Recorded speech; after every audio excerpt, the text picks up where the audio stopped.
इस सीरीज की शुरुआत में हमें टाइगर रोड नाम की जगह को दिखाया जाता है जहां डीमन सम्राट नाम का एक इमोर्टल होता है जो कि इमोर्टल गेट की मदद से इंसानी दुनिया में जाना चाहता था ताकि वहां जाकर वो लोगों को मार सके और उसे इमोर्टल की दुनिया में जाने का एक पोर्टल भी मिल गया था। तभी उस पोर्टल में से एक गोल्ड बॉय बाहर आता है जो डीमन मास्टर से कहता है कि मैं तुम्हें अंदर नहीं जाने दूंगा क्योंकि तुम इंसानों को चोट पहुंचाना चाहते हो। यह सुनकर डीमन सम्राट कहता है कि मुझे पता था कि कोई मुझे रोकने जरूर आएगा, लेकिन हजारों वेनेरेबल सम्राटों में से मैं अकेला एक स्वर्गीय सम्राट हूँ, तुम मुझसे नहीं लड़ सकते। और उड़कर गोल्ड बॉय पर हमला करता है तो गोल्ड बॉय भी डीमन सम्राट के हमले को रोकने के लिए उस पर वार करता है, लेकिन डीमन गोल्ड बॉय को नीचे गिरा देता है और फिर से उस पर हमला करता है, मगर गोल्ड बॉय डीमन के हमलों से बचता हुआ उस पर हमला करता है और दोनों में खतरनाक फाइट होने लगती है। तभी गोल्ड बॉय अपने स्पेयर से डीमन पर अटैक करता है, मगर डीमन काफी पावरफुल था, वो गोल्ड बॉय के स्पेयर को भी फेंक देता है। यह देखकर गोल्ड बॉय अपनी पावर को बढ़ाता है, तभी डीमन सम्राट पोर्टल के अंदर जाने लगता है, मगर वो गोल्ड बॉय की पावर से टकराकर नीचे गिर जाता है। डीमन सम्राट इस बात से काफी गुस्सा होता है और गोल्ड बॉय से कहता है कि अब तो मैं अंदर जाकर रहूंगा। तो गोल्ड बॉय कहता है कि मैं किसी भी कीमत पर तुम्हें अंदर नहीं जाने दूंगा और फिर से डीमन सम्राट पर हमला करता है, लेकिन डीमन उसके वार को रोक लेता है और उसे पकड़कर दूर कर देता है।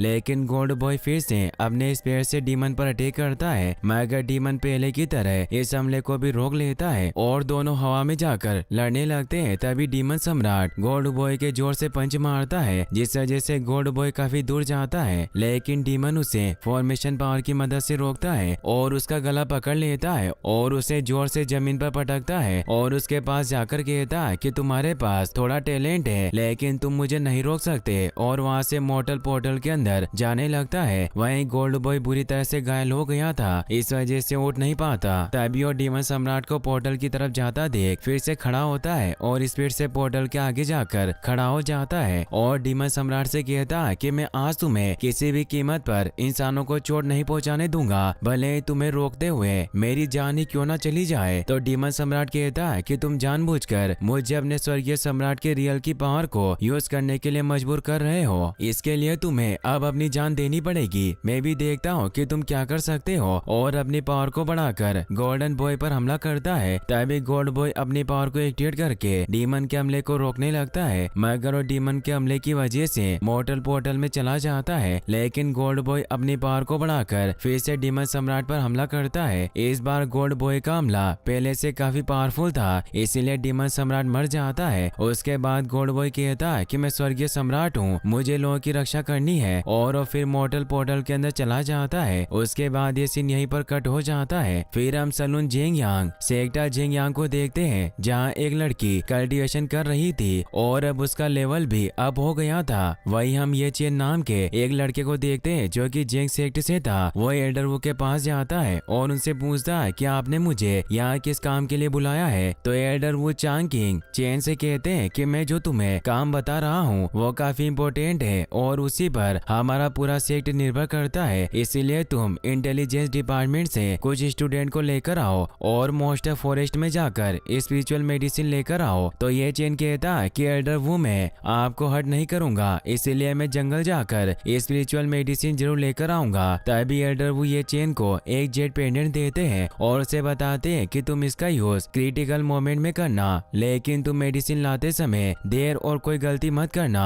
दूसरी तरफ हम ब्लड 30 हॉल को देखते हैं। हॉल का लीडर जो कि मास्क लगाए हुए था, उसके दो स्टूडेंट उसे कहते हैं कि लीडर हम आपकी सेवा करने के लिए यहाँ हैं, और उन दोनों स्टूडेंट का नाम यूजियो और हुआ डू था। लीडर दोनों से कहता है कि जैसे स्प्लिट बॉडी आती है तुम दोनों मुझे उसके बारे में बताना। यह सुनकर दोनों स्टूडेंट वहाँ से चले जाते हैं। वहीं सेक्टर किंग युगन में एक एल्डर आती है जो कि लूजी नाम के लड़के से कहती है कि मिस्टिकल स्प्लिट बॉडी दिखने वाली है, इसीलिए मैं चाहती हूँ कि तुम मेरे साथ कुछ टास्क कंप्लीट करो। दूसरी तरफ सेक्टर हेंग्यू में चू जुआन कहती है कि चू राजवंश के एक वार्ड और 3 सेक्ट के बीच का बैलेंस अब चेंज हो जाएगा। वहीं ये चेन किंग वो के कहने पर स्प्लिट मेडिसिन लेने जाता है, तभी उसके ऊपर एक आदमी हमला करता है, लेकिन उसे मार देता है और अपने साथियों के पास पहुंच जाता है, जो उसे बताते हैं कि हमने सब कुछ सेट कर दिया है और अब हम सेक्टर जेंग यांग के रियर माउंटेन में हैं, इसीलिए हमें और ज्यादा सावधान रहना होगा। तो ये चेन कहता है कि हमें जल्दी से चलकर हमारे टास्क को पूरा करना होगा।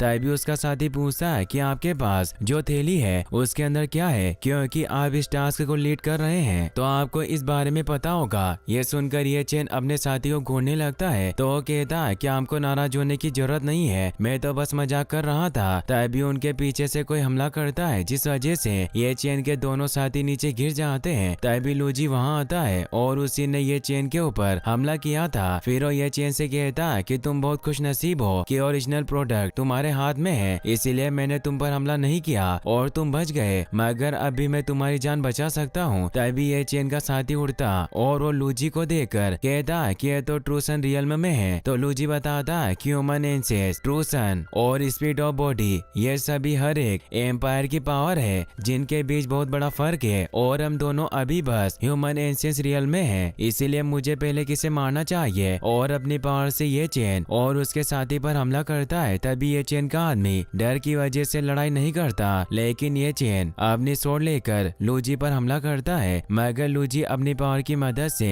ये चेन के अटैक को रोक लेता है। ये देखकर ये चेन स्पीड से लूजी पर हमला करता है, लेकिन लूजी भी स्पीड के साथ अपनी जगह बदलता रहता है और ये चेन के वार को रोक लेता है, मगर ये चेन फिर से उस पर हमला करता है जो कि लूजी के कान के बिल्कुल पास से होकर निकलता है। जिससे बचने के लिए लूजी ये चेन को लात मारकर दूर कर देता है और फिर से ये चेन पर हमला कर उसे और मारता है और उसे नीचे गिरा देता है। ये देखकर ये चेन का साथी डरने लगता है और वो लूजी से कहता है कि सीनियर आप मुझे मत मारो, लेकिन लूजी से उस पर वार करके फिर से उसे नीचे गिरा देता है। तो लूजी से कहता है कि मेरे पास कुछ नहीं है, आपको जो चाहिए वो ये चेन के पास है, प्लीज आप मुझे जाने दो। लेकिन लूजी उसकी बात नहीं सुनता और उसे मारने के लिए आगे बढ़ता है। तभी ये देखकर ये चेन आकर लूजी को हमला करने से रोक देता है और चेन का साथी वहाँ से भाग जाता है। तो लूजी चेन से कहता है कि तुमसे ज्यादा स्मार्ट तो तुम्हारे एल्डर हैं, अब तुम मुझे मेरी चीज वापस दो। लेकिन ये चेन उसकी बात नहीं सुनता और अपनी स्वॉर्ड की पावर को ऑन करके लूजी पर हमला करता है और उसे कहता है कि तुम्हें रुकने की जरूरत नहीं है, तुम बस मुझसे लड़ते रहो। तभी लूजी अपने सामने एक फॉर्मेशन को एक्टिवेट कर लेता है और ये चेन के सभी हमले को रोककर उस पर अपनी पावर से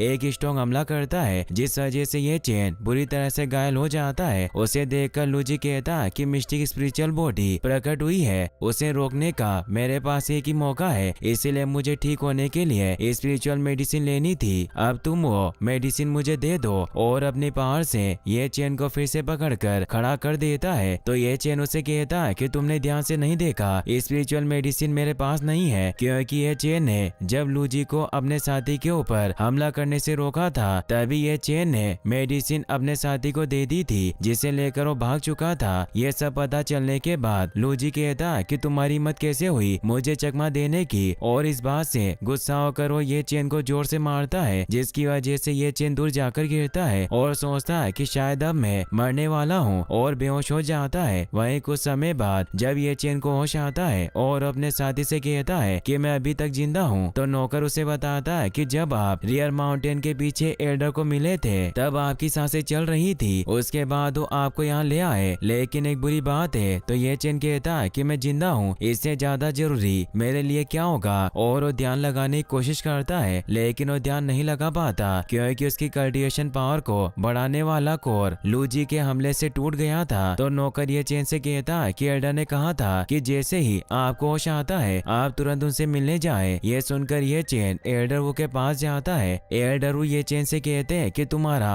और इंटेलिजेंस डिपार्टमेंट के स्टूडेंट का धन्यवाद, क्योंकि तुम लोगों की वजह से स्पिरिचुअल मेडिसिन सक्सेसफुली हमें मिल गई। इस काम को करने में तुमने अच्छा एक्ट किया, इसीलिए मेरे पास तुम्हारे लिए इनाम है। और वो ये चेन की तरफ एक थैली उछालता है। ये चेन उस थैली को लेकर उसके अंदर देखता है और एल्डर उसे कहता है कि मैं कुछ समझा नहीं, इस थैली के अंदर जो सामान है उसे मैं कुछ ही देर के लिए यूज कर सकता हूँ। तो एल्डर वो कहता है कि तुम जेंगियान सेक्ट के रोल को जानते हो, जिसका को डैमेज हो जाता है वो इस सेक्ट में नहीं रह सकता, लेकिन इसके बारे में हमें सीक्रेट डिपार्टमेंट के लोगों ने नहीं बताया, लेकिन तुम अब इस सेक्ट में नहीं रह सकते। ये चेन इस बात से काफी गुस्सा होता है कि उसे अपने सेक्ट से बाहर निकाल दिया गया, इसीलिए एल्डर उसे कहता है कि मेरा कोर सेक्ट की वजह से टूटा। तो एल्डर वो जोर से चिल्लाकर ये चेन से कहता है कि मैं भी नहीं चाहता था कि तुम्हारे साथ ऐसा हो, लेकिन अब तुम्हारा कोर टूट गया है और अब तुम कल्टीवेशन नहीं कर सकते। अगर तुम यहीं रुके तो अपने साथ वालों की प्रोग्रेस देखकर तुम्हें अपने कोर के टूटने का बड़ा अफसोस होगा। तो ये चेन कहता है कि मुझे मेरे फ्रेंड की प्रोग्रेस अच्छी लगती है, लेकिन ये मुझे यहाँ से निकालने का एक बहाना है। तो एल्डर वो कहता है कि तुम्हारी जान बचाकर हमने तुम्हारे सारे कर्ज चुका दिए हैं, इसीलिए अब तुम यहाँ से जाओ। अगर तुम ऐसा करोगे तो हमारे टच में रहोगे, लेकिन तुमने यहाँ कोई तमाशा खड़ा करने की कोशिश की तो हालात और बिगड़ जाएंगे। ये सुनकर ये चेन हंसने लगता है और कहता है कि मैंने अपनी लाइफ जेंग यांग सेक्ट को सौंप दी, लेकिन मुझे बदले में कुछ नहीं मिला। ये एक झूठा सेक्ट है। और वो एल्डर वो की दी हुई थैली भी फेंक देता है। ये सुनकर एल्डर वो गुस्से में आता है और अपनी पावर एक्टिवेट करके ये चेन से कहता है कि तुमने अपनी हद पार कर दी है। तो ये चेन कहता है कि तुम लोग इतने मतलबी कैसे हो सकते हो, और वहाँ से चला जाता है। तभी एल्डर वो के पास एक लड़की आती है जिसका नाम निंग शुआंग था। वो एल्डर वो से कहती है कि थोड़ी देर पहले आप जिससे बातें कर रहे थे क्या वो ये चेन था। तो एल्डर वो कहते हैं कि तुम पहले अपने मिस्टिक स्पिरिचुअल बॉडी को स्टेबलाइज करो, उसके बाद दूसरों पर ध्यान देना। लेकिन निंग एल्डर की बात पर गौर नहीं करती और कहती है कि जो यहाँ था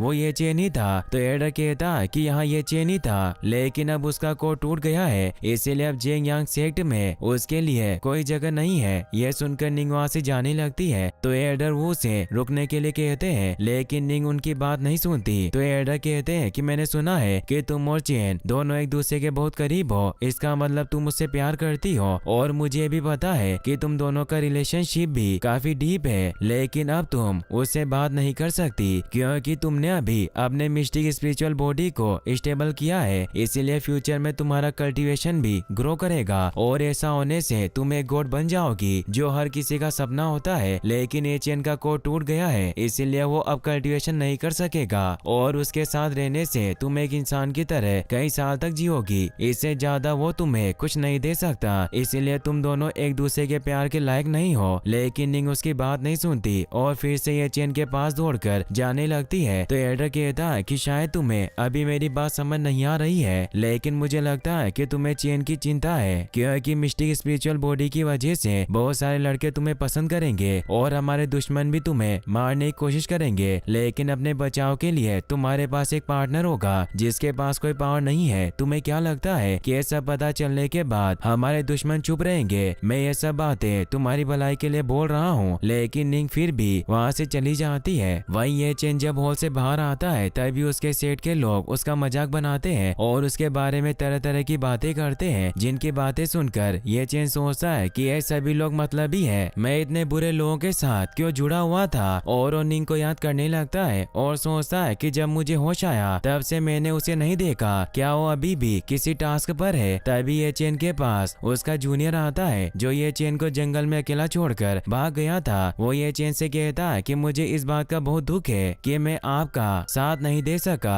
तभी ये चेन को वो जेट पेंडेंट उस जूनियर के पास दिखता है जो उसे एल्डर ने दिया था, जिसे देखकर ये चेन और ज्यादा गुस्सा होता है और वहाँ से जाने लगता है। लेकिन जूनियर उसे जाने नहीं देता और चेन से कहता है कि मैं तुम्हें बाय बोलने के लिए आया था, लेकिन तुम मुझसे बात क्यों नहीं कर रहे हो। तो ये चेन कहता है कि मैं सब जानता हूँ कि तुम मेरा मजाक बनाने के लिए यहाँ आए हो, लेकिन तुम मेरे रास्ते से हट जाओ, नहीं तो ये तुम्हारे लिए अच्छा नहीं होगा। ये सुनकर जूनियर हंसने लगता है और ये चेन को जोर से मारकर नीचे गिरा देता है और उसे कहता है कि अब तुम पहले वाले चेन नहीं रहे। चेन फिर से उठने की कोशिश करता है मगर जूनियर अपनी पावर से उसे नहीं उठने देता। तभी चेन अचानक से उठकर जूनियर को मारने लगता है। तभी वहाँ निंग आती है जो दोनों को लड़ने से मना करती है, इसीलिए जूनियर चेन पर हमला नहीं करता और निंग के पास दौड़कर जाता है। लेकिन निंग ये चेन के पास आती है। ये चेन उसे कहता है कि मैं अब यहाँ नहीं रह सकता, लेकिन तुम्हें चिंता करने की जरूरत नहीं है, मैं यहाँ लौटकर वापस आऊंगा। तभी निंग को एल्डर की बात याद आती है और ये चेन से कहती है कि हम दोनों एक दूसरे के लायक नहीं है। ये सुनकर ये चेन का दिल टूट जाता है और वो निंग से कहता है कि ठीक है, मैं अब से तुम्हारी बात मानूंगा और हम दोनों अब अर्थ और स्वर्ग की तरह हैं। मैं तुम्हें अपना मुंह कभी नहीं दिखाऊंगा। और वहाँ से चला जाता है। और इसी के साथ ये एपिसोड यहीं पर खत्म होता है। गाइस, आपको ये एपिसोड कैसा लगा मुझे कमेंट बॉक्स में जरूर बताना, और अगर आप इसका नेक्स्ट एपिसोड भी देखना चाहते हैं तो भी मुझे कमेंट बॉक्स में जरूर बताना। Thanks for watching.